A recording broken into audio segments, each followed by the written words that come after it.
This is following the Grail Quest. So we have the three main characters of this play, Sir Percival, who's sort of the leader of the trio, Sir Galahad, and Sir Bors. And if you ever saw the Monty Python movie, In Search of the Holy Grail, or whatever it's called, Monty Python and the Holy Grail, whatever it's called, it has that kind of a feel to it. And sorry, you said that it comes to a head. It does.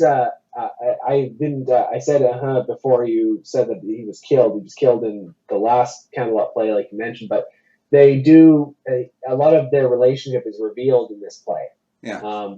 And I think they have the kissing scene too towards the end.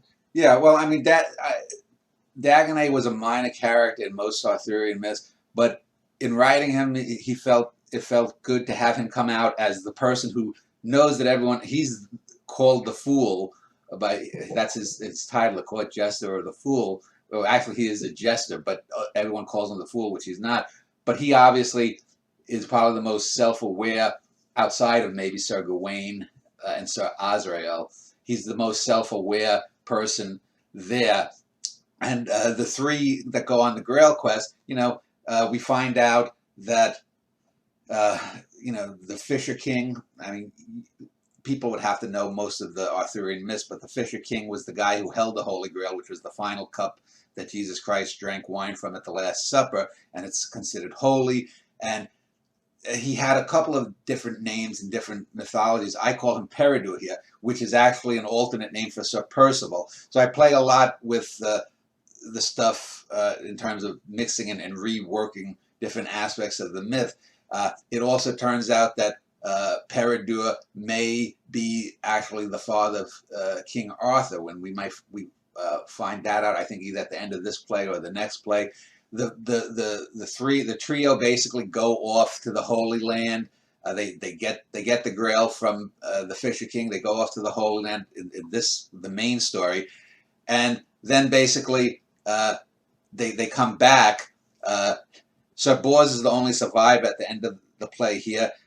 Sir Galahad, who's the son of Launcelot, who I basically make fun of earlier in the cycle, he pulls a true narcissist thing. He's looking at his own reflection in the ocean at the boat, and then he falls over, and no one notices that he's fallen over and drowned. And then when Sir Percival ends up going mad at a monastery in Switzerland or up in the Alps somewhere, and he goes running off naked after what seems to be like a Yeti creature. And then Sir Bors is the only one who makes it back, and he's like, well, did you find the Grail? And Bors is like, well, yeah, we found it, and my other guys are dead, and it was a waste of time, basically. But there's so many names, and I mean, they're so foreign to me that I can't keep track of all of them. But the one guy towards the beginning, I think it is Sir Galahad. I think he's uniformly the dumbest out of all the characters except for maybe Lancelot. You could imagine him being played by Keanu Reeves when he was young. Yeah. So it was Sir Galahad. I remember him in conversations where he would frustrate people with his stupidity throughout the entirety. Well, there's the one scene where he's at the Fisher King's castle, and he's like eating peaches or something. He's like, "These peaches are good," and that's about his only comment on things. I like this fruit. Well, maybe it's apples or peaches or something like that. He's like, "Oh, these are the tastiest apples I've ever eaten."